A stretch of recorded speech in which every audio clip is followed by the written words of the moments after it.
I've always enjoyed fashion and makeup and all of this. And I think that's great. And I think that's fine. But I think I really want to lead with my heart and really make people feel a certain way that will maybe inspire them to like search for if something's missing in their life or a little hole in their heart. And like that would be something I found really beautiful, you know? And another thing I thought of, like I saw a girl who looked sick. She's going through cancer on the internet the other day. And I'm like, there's nothing not beautiful about her. Like no one feels like that about her. So I think it's like just being in it really changed it. Like no one was looking at me going, she looks so bad. I mean, they might've been scared. She looks very sick. I'm alarmed, but like no one was saying, oh, she's so ugly. You know what I mean? Like it's different. I think we're just, again, it goes back to being like our own worst critics and so hard on ourselves. Yeah. Thank you. Well said. I wanted to ask you 2 questions. What's the most helpful thing someone can say to someone who's got cancer? And what's the most unhelpful thing people can say to someone who's got cancer? That's a good question. Because I think a lot of people just don't know what to say. Yeah. I feel like you just don't ever want to be dismissive of what they're going through. But I think something that's been really nice and really sweet is like people who continue to check in on me. And even like when I didn't have the time to write people back, I swear when people would reach out to me, it would be like in the exact second I needed it. Like it was like, wow, you know, and it would be like someone I knew from years ago and they would be like, oh, I'm just reaching out. And like, I felt bad because they didn't write back to everyone, but like, you don't know how much what an impact you can have on someone's day. Like I've made a conscious effort now. Like when I think of people now, I make sure I text them that day. I don't care if they write me back or not too. Like that's one thing I really learned. Like just keep reaching out. Just keep going. Like I just reach out to people whenever they pop into my head now and I'm praying for you, love you. Like you don't know what someone else is going through. And like, I do feel like we're all connected and like, it's beautiful. And you can really, I just think keep loving on them, you know, just keep loving on them. And even there's points where people are mad and they're like upset and they might not want to reply, but they're never going to be mad that you reached out. So I think it's like, do it, but don't expect anything back from it. But I felt so carried in love and prayer the whole time. And I felt a little spoiled sometimes. I'm like, this is so nice, you know, and I want to be able to hopefully give some of that back to people somehow, some way. If you think of anything, Jay, let me know. I think this is giving back. Oh, okay. I think this is giving back. You showing up online every day, you sharing your story, that is the best give back for everyone who checked in with you, because you're hopefully helping someone they know or someone they love from not going through the same thing or catching it early and not having to experience the hardships of it that you did. I've had a couple of friends in the last 12 to 24 months who've also been going through cancer, and I've found when I talk to them, one of the biggest things they say to me is people don't know what to say, people kind of distance themselves, people think I just need space, but actually it'd be really nice if they checked in. And it's what you just said, that no one's ever going to be mad if you check in, even if they don't have the capacity or capability to respond back or call you back or message back. It's always going to mean something to that person. Yes, it meant so much to me. I always think of my mom growing up with a single mom and seeing her struggle. I'm like, you know, whoa, it's not lost on me that I went through this with like complete privilege of like having help, like having someone who cared about me to help me. Like not everyone has that. So I think it's like, if there's anything you can do, like if someone has kids, so anything you could do to help them do their laundry, any grocery store run or something for them, it's like really deeply meaningful. Like it's really hard. And I don't think people always feel comfortable showing how hard it is because it's a bit embarrassing, you know? And you want to try and you want to be, or I wanted to be anyway, like I'm okay, but it's like, no, you're not. Yeah, which is natural. We do it anyway. We do it even when we don't have cancer, right? Yeah. We all act like we don't need help and we got it all together and we're okay. And so when you have something that you're worried about and concerned about, you talked about, you know, Mike there. I think what I find it's so beautiful watching you both together and what you did share from the journey of just how engaged and present Mike was throughout the whole journey. And I think I always find it fascinating because, of course, on our wedding days, we all make this commitment of in sickness and in health. And we've all heard hundreds of people say it, or maybe, you know, tens of people say it. We've seen it in movies. We've, you know, whatever it may be, you hear this statement again and again, and then people are actually, you know, sick. Yeah. And then you actually go through that. Talk to us about the realities of what it took. You know, I think Mike also went down to like, you know, cut days at work to be there to support. But I'm sure it's not easy for you either because you're going through this very vulnerable thing with your partner. That's not easy on your side. Talk to me about the realities of what it feels like to go through cancer, even with someone you love and that loves you deeply. Yeah, I mean, it was hard for me at first, like I said, because I had grown up like always being really independent and wanting that for myself. And I think God was like, no, you're going to learn to trust a man and you're going to have to lean on him. And it is what it is. And I found that really hard. I mean, I straight out the gate, this is 1 year into marriage. I'm like, sickness and health, go, buddy. Let's see what you got, And he really put himself second. And I came up with this whole like, choose your husband like your life depends on it, because I can't imagine what I would have done without him. Like, he's a plastic surgeon and he has been training for this moment for 17 years. So you get to this moment, you open your business, you pass your boards, and now it's like, oh, please step away from your business and learn how to do a fashion company, because she just bought it, has debt, and now owns a full company, So it's a lot to put on someone. And I think chaos reveals character, right? And one thing I did before I met Mike was I made this like husband list. I used to talk about it on like TikTok or Instagram a long time ago, but it's not like, oh, abs and a corner office and status and all this stuff. It's much more like character driven. Like, does he love his mom? How does he make people feel? What does he leave in the room? Does he have any friends? Does he care about people? Because at the end of the day, life is going to get hard, and those are the things that are going to matter. On our first date, I remember Mike telling me like his parents have been married for 40 years. His grandparents are married for 70 years. I was like, oh, he's like hitting these things on this list I wrote over here. But the list is even... Tell us about what was on the list. Yeah, it was like, does he love his mom? What do people say about him? Do people like him? Like I that was a big one on my list. I was like, I really want everyone to love him and just think he's great. If someone wouldn't like Mike, like, that's kind of odd. Like, he's a really good human. Like, he's just like a great person. Like, I want to be like Mike. Like, he has something he was passionate about. Is there something he loved? Do we align on our values and our faith?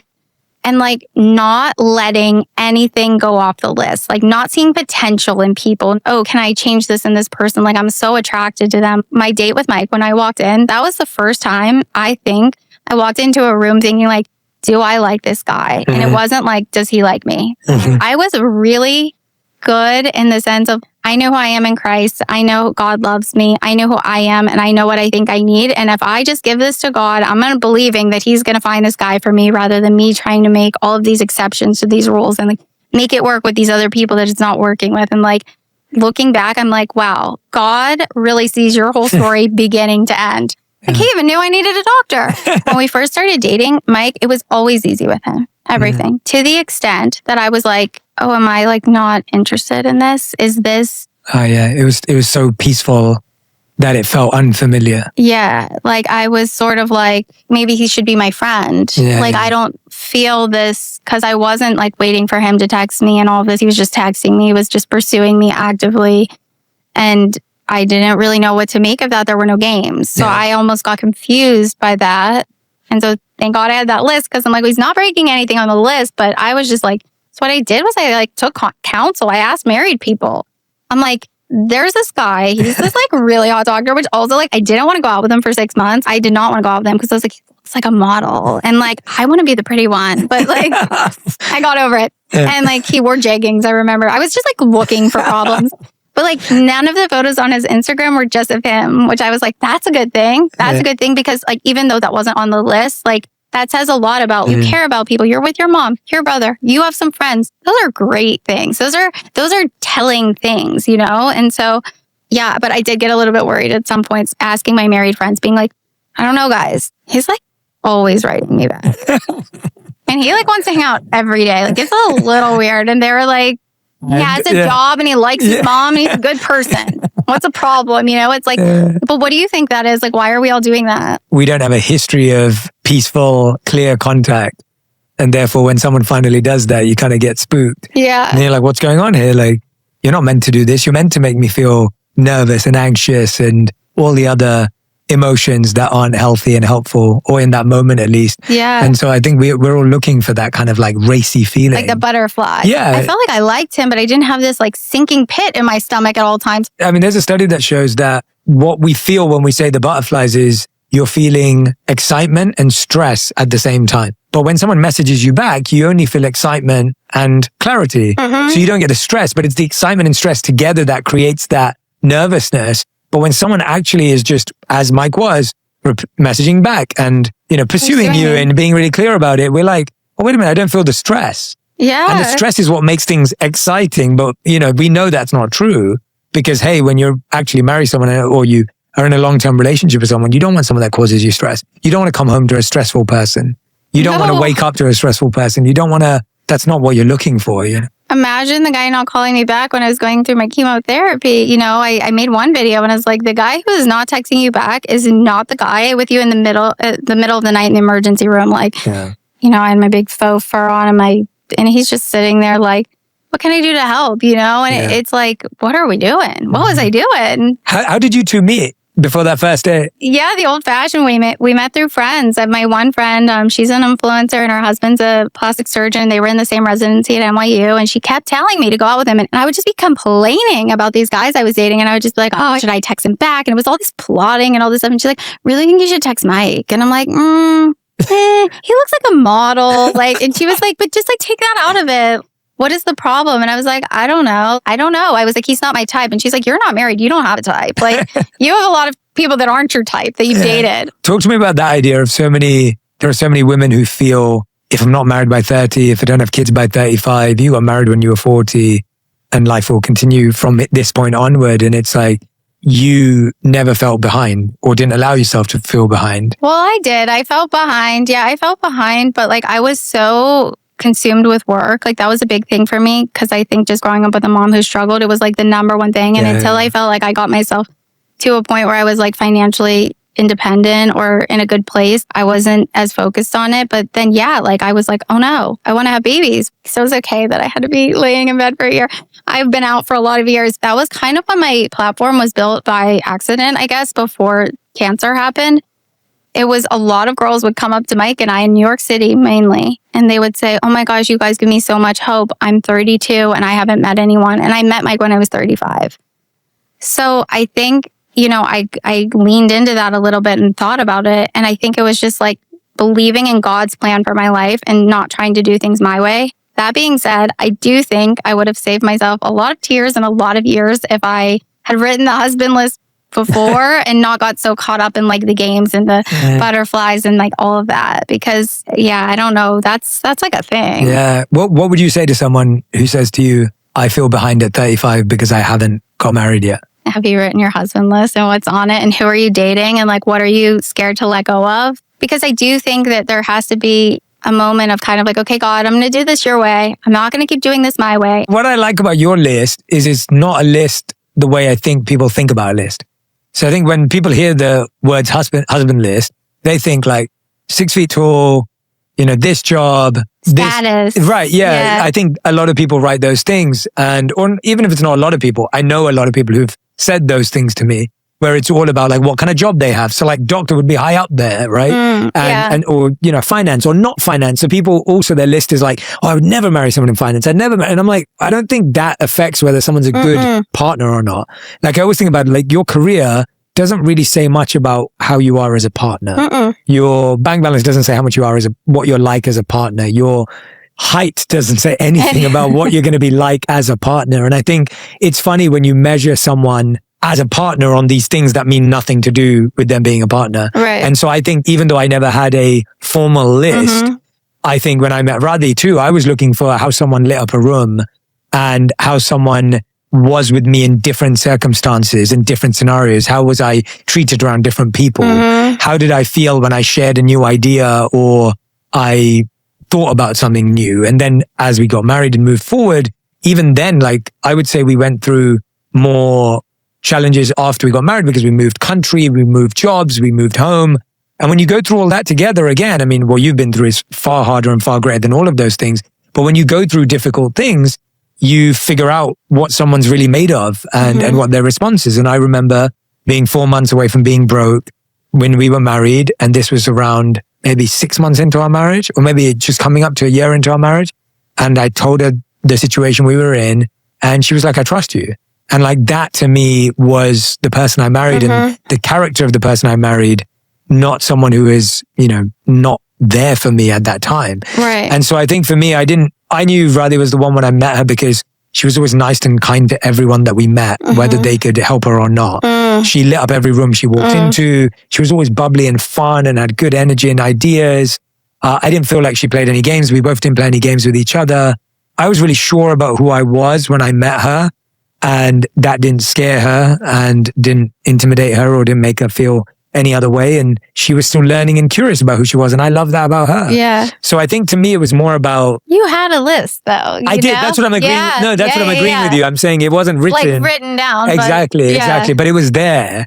And I could sense it when I was around her. And I think you need to be clear about those things. But I think the problem now is people get clear about stuff, but not the right stuff. You get clear about a bunch of stuff that doesn't make any difference. Like, someone's height or your ick that they wear jewelry or the fact that they don't dress well or whatever it is, like that stuff doesn't impact whether someone's going to show up for you when you're broke, when you're lost, when you're confused, when you have cancer, that's not going to be the, differentiator. So yeah. And it's a cool one that you said too, that like you were very sure of who you were when you met her and that didn't intimidate her. And that's like one thing I haven't really thought of. And how attractive that must be to someone. But I didn't even really think of it like that. Like, yeah, that didn't intimidate him. He like pushed into that and leaned into that and was like, that's cool, like, that is cool. It is. And it's, I think Mike's just set such an incredible example for, all partners truly just by observing both of you together of just what it takes and what love really means. I think we talk a lot about what love means and how do you show it and, what that looks like. And I think both of you together represent it in the most beautiful way. And I'm so happy that you've been a big part. Sharing that with us also, I think, has made every partner go, I need to step up, in a good way. Aw, yeah. I worry about that too, because I'm like, I don't want people to think we're like bragging, but it's like, we're not. We're like literally. Well, it's hard. So there's no bragging because it's hard work. He went to Sephora once because when all my hair really started shedding like badly and I had lost so much weight, I was like 84 pounds. And because I was just having a lot of issues with eating. But he was like, I want to do your makeup for you. I want to do something for you. It was so funny because it was bad, and like he had not a clue. And thank God he's so much better at surgery than makeup. Yeah, I've seen him do your nails and plenty of nails. He's like kind of good at nails. A little good at nails. Yeah, not the makeup so much, but he was like a little confused. And even I saw you dressing up during treatment too. Yeah, right? That was the way you were, I think, finding joy. Mm-hmm. I was pushing myself. Like it was later in my treatment. Like I started dressing up for chemo because I saw this older woman there once, and she was just fierce. She had on heels and this outfit, and I was like, I love her.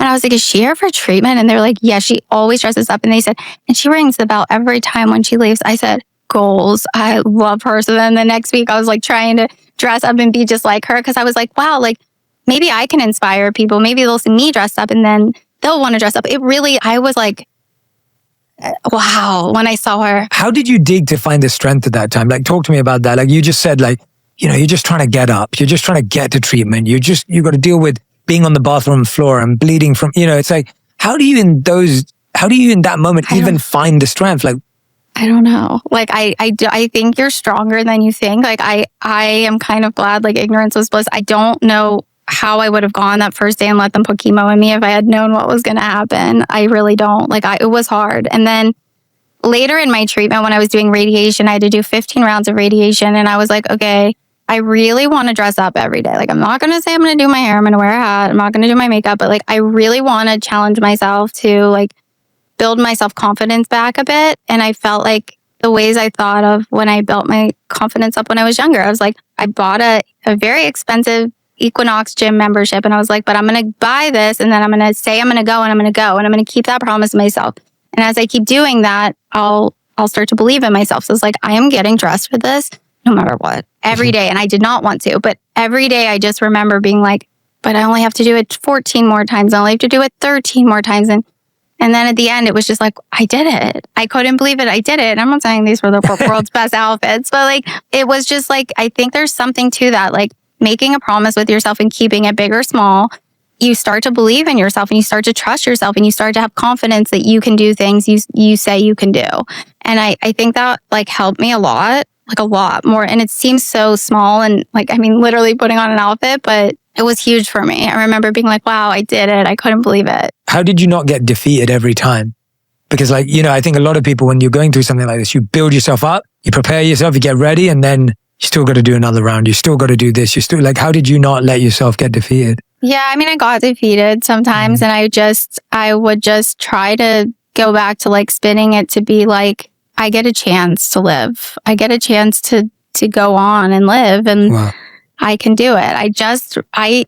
Right when I got diagnosed, I didn't show this because I was like, I'm a little cuckoo, but like I embroidered healed on everything you could ever imagine. My sweatshirts, my bags, everything. And every morning, thank you, Jesus, for my healing. Thank you, God, for healing me. I was not healed, and I'm wearing a sweatshirt to Memorial Sloan Kettering, a cancer center in New York City, healed. I was just writing it everywhere and I was just believing for it. And like, I guess I didn't see a point in not believing for it. Like I don't see a point in like not believing I'll be a mom. Like I just believe it. Now I got to go write mom on everything. But I just believe, like, I don't know if it will be the way I imagined it to be. Like that was a really hard time for me the day that they said you won't carry a baby. And I'm still like, well, maybe I'll carry a baby. Like I'm like I don't know. But I believe I will be a mom in some way, shape, or form, whether that's adopting or actually have a surrogate now. So I'm so happy to hear that. It's amazing news. Yeah, we're working on that. And that's like quite a long process and like such a beautiful thing. And that someone would want to do that and feels really called to like make someone else a mother. Like, I think that's so beautiful.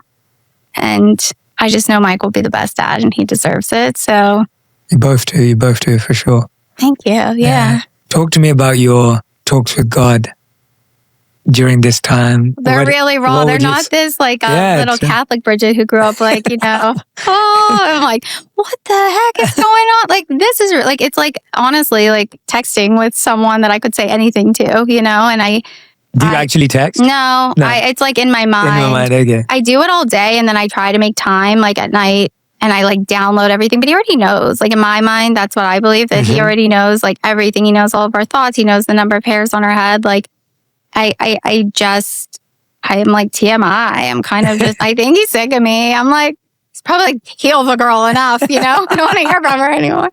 I love your sense of humor. Talk to me about, we're talking at the top about grief. And as I'm talking to you, there's so much joy and gratitude and resilience that you demonstrate, which is just you inspire me so much. Like, oh, wow. It's just whenever I'm around you, I just feel so moved. Truly. Really? Yeah, by your faith. And you're like, you do a lot. You're not giving yourself any credit. No, Bridget, this is about you.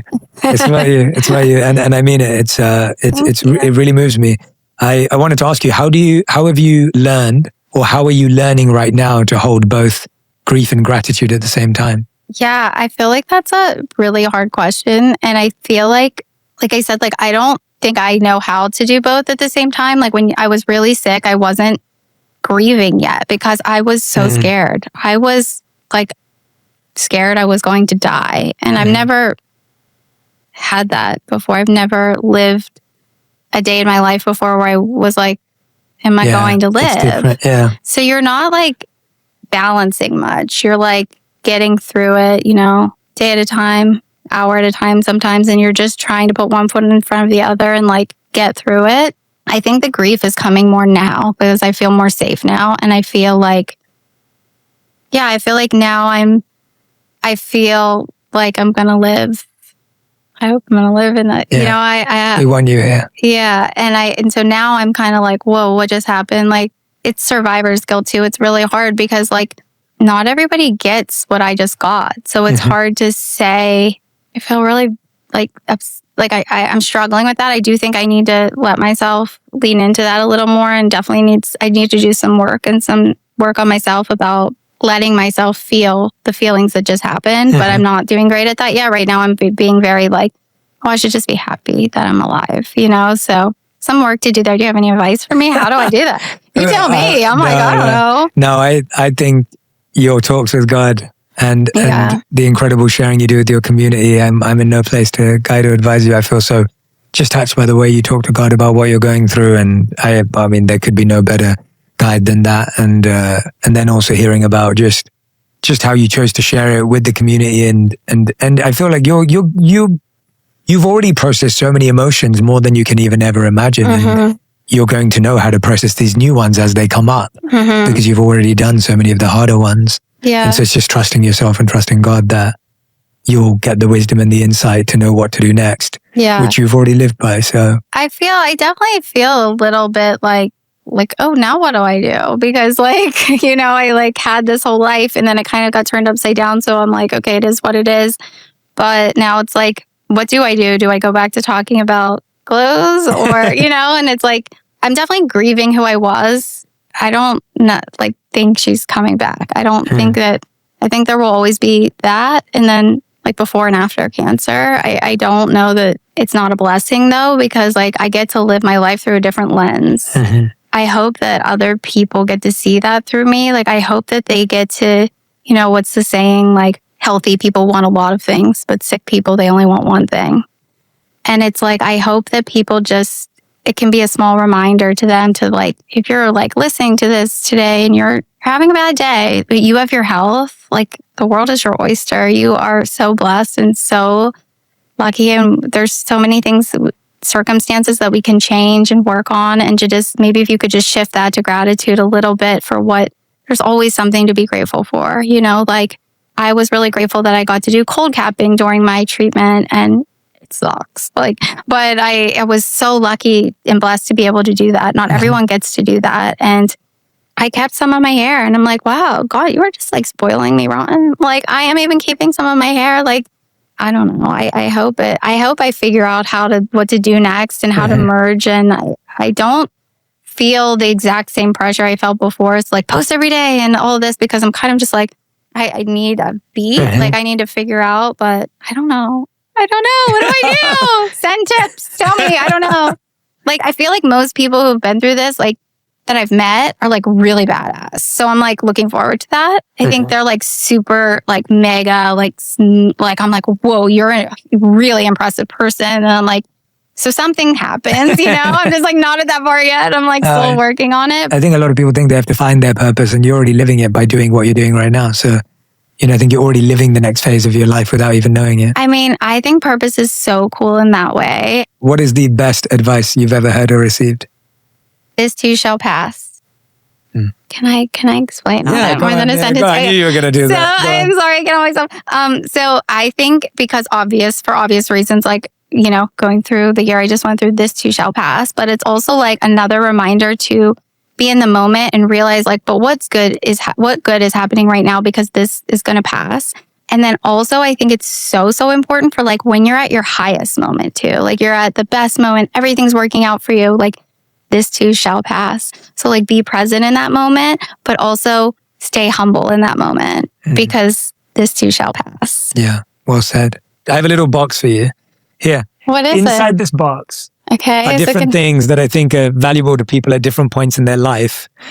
And I want you to just pick out anything that looks interesting to you and talk about when it was important and how it's changed. Oh my gosh, this is really cute. I don't know. Okay, so nails. I like literally can't wait to go and get my nails done.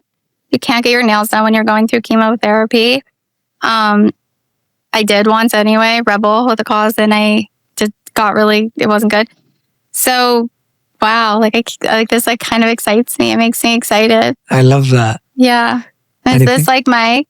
Well, I think we need the dark hair. So this was actually that looks like the guy I dated before Mike, who wasn't very nice to me, would not have been good at taking good care of me this year. So like, we're leaving him behind. Yeah. See, yeah. Like, bye. What else? Aww. This is like really hopeful to me. This is happening somehow, some way, and this is going to happen. So prayers up for this one, but I'm believing. Like I just believe, you know, I don't know. Yeah, I believe. This is really cute because it will be 3 years. This has 3 diamonds and it will be our 3 years this year. So we had our first year and then I got diagnosed at our second year. So our whole second year of marriage. So I feel like the third year is like pretty exciting and cool to go into. And like, what's the best thing that can happen, right? Wow. I love it. You did great. Yeah, cool. You did great. That was it. It was just the ones that stood out to you. Oh, look. It was the ones that stood out to you. Yeah, that's great. Cool. I like that. Well, Bridget, I think you're going to go on to help a lot of people, save a lot of people. This has become part of your purpose and the way you're acting and sharing already. And I think you're going to continue to inspire people through anything you choose to do. Oh, wow. I truly believe that. I really believe that through sharing this message, through sharing your journey and story. But even beyond that, I think anything you choose to go and do moving forward will inspire people because of how you go about it, how you carry yourself, how wonderful and thoughtful you are with everyone, how present you are. I think there's so many incredible qualities you have that I can't wait for the world to experience. And for people to share with. So yeah, thank you so much from the bottom of my heart for trusting me, coming on the show to share your story. When I met you, I was blown away, and I couldn't think of a better guest to have on the show. Wow. And the fact that you came out when you're still, got a treatment left, and I know this isn't easy for you physically, mentally, emotionally, but you're still here. And you make it easy. You're pretty good. You're good at this shit. But you make it easy. I feel like, you're just so raw and vulnerable, and that's what makes it. That's why people love you. It's why people love learning and following the journey with you, because you can tell it's all real. So, it's incredible. Thank